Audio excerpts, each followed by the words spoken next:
جس کا ایمان جتنا بلند ہوگا ویسی ہی آزمائش آئے گی۔ یہ کربلا کے امتحانات سے یہ بات تو ثابت ہوتی ہے کہ امام حسین کے ایمان کا درجہ کیا رہا ہوگا، ان کے ایمان کا مقام کیا رہا ہوگا۔ اس ایمان کی بلندی کے اعتبار سے ان پر آزمائش آئی۔ اسی لیے تو بزرگوں نے فرمایا کہ ہم میں سے کوئی بھی امام حسین کے صبر کو نہیں پہنچ سکتا۔ استقامت اور صبر یہ دو چیزیں ایسی ہیں، اچھے اچھے لوگوں کے پیر ڈگمگا جاتے ہیں۔ استقامت کا مطلب ہے ڈٹے ہوئے رہنا حق پر، اور یہ سب کو نہیں مل پاتا، یہ خصوصیت سب کو حاصل نہیں ہوتی۔ ایک امام حسین کی وہاں پر ہم نے استقامت دیکھی اور ان کا صبر دیکھا۔ دوسرے سب سے بڑا صبر جو ہم نے دیکھا ہے وہ سیدہ زینب رضی اللہ تعالیٰ عنہا کا۔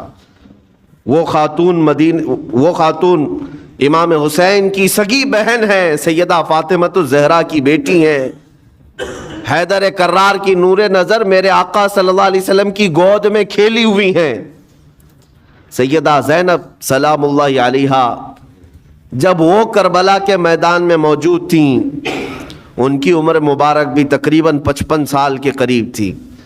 55 سال کی اگر خاتون میدان میں یہ تمام خونی مناظر دیکھ رہی ہو، ہماری عورتوں کو آپ جانتے ہیں کہ ایک چھوٹی سی مصیبت پر واویلا مچاتی ہیں، اور سیدہ زینب وہ ہیں جن کے خود سگے شہزادے اون اور محمد ان کی آنکھوں کے سامنے مارے گئے تھے اور ٹکڑے کیے گئے تھے۔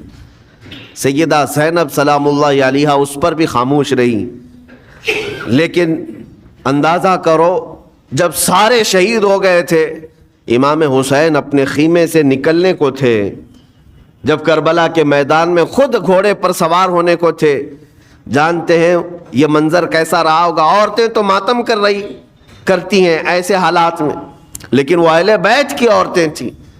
سیدہ زینب خود کھڑی ہوئی اور اپنے خیمے میں امام حسین کو لے گئی۔ ایک صندوق تھا پرانا، اس کو کھول کر کے اس میں سے ایک جبہ نکالا اور کہا میری ماں نے مجھے یہ وصیت کی تھی کہ جب حسین میدان میں اترنے کی اس کی باری آئے تو اس دن ہو سکتا ہے وہ مجھے یاد کرے۔ زینب اگر تو اس دن باقی رہے، تو اس دن زندہ رہے تو اپنے ہاتھوں سے یہ حسین کو جبہ پہنانا۔ سیدہ زینب سلام اللہ علیہا انہوں نے خود اپنے ہاتھوں سے امام حسین کو یہ لباس پہنایا۔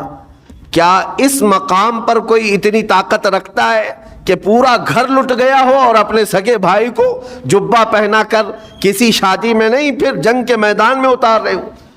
اس خاتون کے استقامت پر لاکھوں سلام۔ سیدہ زینب سلام اللہ علیہا وہ معمولی خاتون نہیں ہے، صبر کا پہاڑ تھیں۔ میں آپ کو بتاؤں، مصیبت کے وقت ایک بار کسی کا قتل ہو جائے تو وہ ایک موت ہے، لیکن یہاں پر کربلا کے میدان میں سیدہ زینب جتنی موتیں دیکھ رہی تھی، ہر موت پر ایک موت کی تکلیف ہے، ہر موت پر ایک موت کی تکلیف، لیکن وہ صابرہ و شاکرہ رہیں۔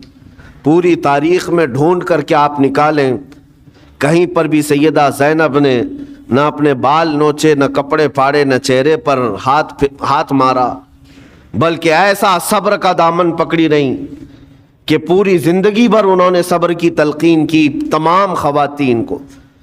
گھر لٹانا، گھر کٹانا، کوئی سر کٹانا کوئی تم سے سیکھ جائے، جان عالم ہو فدا اے خاندان اہل بیت۔ امام زمن فاضل بریلوی رحمۃ اللہ علیہ نے فرمایا ہے، سر کٹانا، گھر لٹانا کوئی تم سے سیکھ جائے، جان عالم ہو فدا اے خاندان اہل بیت۔ عزیزان گرامی وقار، یہاں پر ان حالات کے بعد میں آپ کو ایک بات ضرور کہنا چاہوں گا۔ مصیبتیں ہمارے گھر بھی آتی ہیں، آفتیں تکلیفیں ہمارے گھر بھی آتی ہیں، لیکن کیا ہم ان مصیبتوں کا سامنا کرتے ہیں، استقبال کرتے؟ نبی اکرم صلی اللہ تعالیٰ علیہ وسلم نے تو ارشاد فرمایا، مومن کو جب مصیبت آتی ہے تو اس کے لیے وہ نعمت ہے۔ دو چیزوں میں سے ایک چیز ہوگی اس کے ساتھ، اگر بخار بھی آئے میرے آقا فرماتے ہیں اگر بخار بھی آیا ہے تو دو باتوں میں سے ایک بات ہوگی اس کے ساتھ، یا تو رب تبارک و تعالیٰ اس کے گناہ معاف کرے گا یا تو اس کے درجے کو بلند کرے گا۔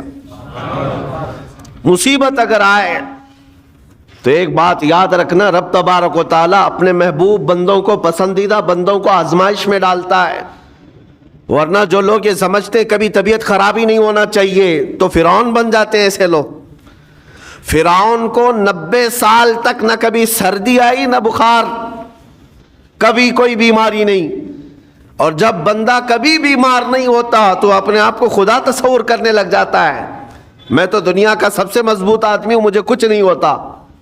لیکن مصیبتیں دے کر کے رب تبارک و تعالیٰ تمہیں تمہاری حقیقت بھی بتاتا ہے، اور انسان کو انسان کی لمٹ میں رہنا سکھایا جاتا ہے۔ تمہاری حیثیت صرف اتنی ہے کہ اگر نس رک گئی، دل کی دھڑکنیں ایک آن کے لیے اگر رک گئی تو سب ختم ہے۔ اس لیے تمہیں رب تبارک و تعالیٰ کے حضور جانا ہی ہے تو صبر بھی سیکھو اور شکر بھی سیکھو۔ آج مصیبتیں اور آفتیں آتی ہیں تو واویلا کرنے والوں کے لیے میرا میسج ہے، اللہ تبارک و تعالیٰ تمہاری ہر بات کو دیکھ رہا ہے۔ تمہارے چیخنے سے، چلانے سے، تمہاری شکایت کرنے سے گئے ہوئے آدمی کی جان واپس تو نہیں آنی ہے۔ تمہارا عزیز ترین بھائی مر گیا، تم جس سے سب سے زیادہ پیار کرتے تھے وہ بیٹا انتقال کر گیا، مجھے بتاؤ تم 10 لوگوں میں چیخو گے، چلاؤ گے، رب تعالیٰ کے حضور بری بری باتیں بھی کرو گے تو کیا وہ گئی ہوئی جان واپس آ سکتی ہے؟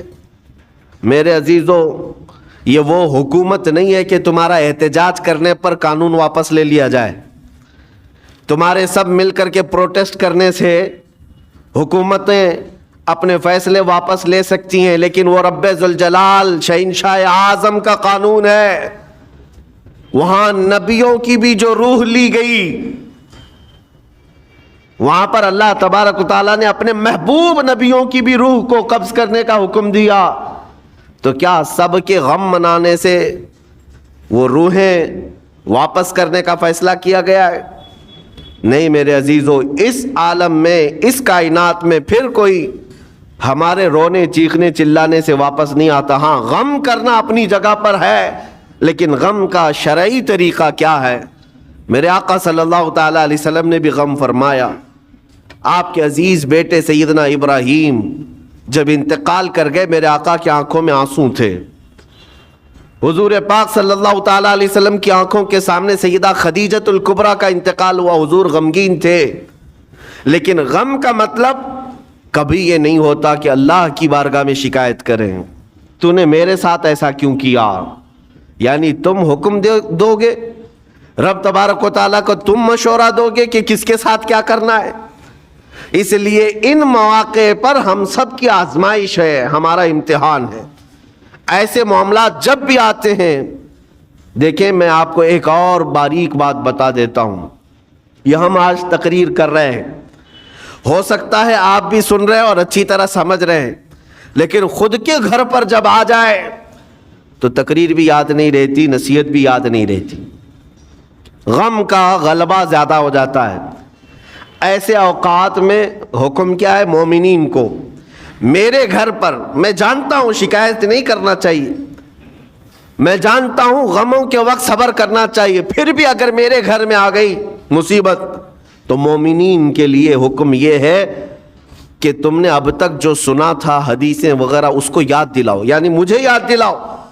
یہ مت سوچو کہ مولانا صاحب ہیں، مفتی صاحب ہیں، امام صاحب ہیں، ان کو تو سب معلوم ہوگا۔ غم کا غلبہ جب آ جاتا ہے تو اچھے اچھوں کو یاد نہیں رہتا۔ مومنین کو کہا گیا ہے کہ وہ یاد دہانی کریں، جائیں غموں کے وقت ان کی حالت دریافت کریں اور انہیں صبر کی تلقین کریں۔ ہر ایک کے لیے ضروری ہے، یہ سوچ کر کے پیچھے نہیں ہٹا جائے گا کہ یہ تو بہت جانکار لوگ ہیں، یہ بہت پڑھے لکھے لوگ ہیں، ان کو تو سب پتہ ہے۔ نہیں، بلکہ حکم یہ ہے کہ جس کے ساتھ بھی مصیبت آئے، مومنین، دوسرے مومنین اسے صبر کی تلقین کریں، اسے جا کر کے حوصلہ دیں اور اسے تسلی دیں۔ اب میں آتا ہوں ان باتوں کی طرف جو لوگ مصیبتوں کو برا سمجھتے ہیں، ایک صحابی تھے، ان کی شادی ہو گئی ایک صحابیہ سے، نکاح ہوا تھا مدینے میں، سال بھر خوشحالی سے گزرتے رہے، بہت اچھے دن گزرے۔ سال ختم ہونے کو تھا کہ خاتون جو ہے لڑائی کرنا شروع کر دیتی، کہتی مجھے تمہارے ساتھ رہنا نہیں، مجھے طلاق چاہیے، ڈائریکٹ طلاق۔ تو صحابی نے کہا ہوا کیا؟ وہ صحابیہ کہتی تھی نہیں مجھے تمہارے ساتھ رہنا نہیں۔ اس صحابی نے کہا ٹھیک ہے، اگر ایسا ہی ہے تو حضور پاک صلی اللہ علیہ وسلم کے پاس چلتے ہیں، وہاں جا کر فیصلہ کرا لیں گے۔ تو وہ صحابیہ مان گئیں، کہا چلو چلتے ہیں۔ تو دونوں چلے جا رہے تھے اپنے گھر سے، حضور پاک صلی اللہ علیہ وسلم کے دربار میں فیصلہ کروانا ہے۔ چلتے وقت راستے میں ایک پتھر سے ٹھوکر لگ گئی اس صحابی کو، اور اتنی تیز ٹھوکر لگی کہ ان کا ناخن اکھڑ گیا۔ اب وہ ان کی خاتون جو بیوی صحابیاں ہیں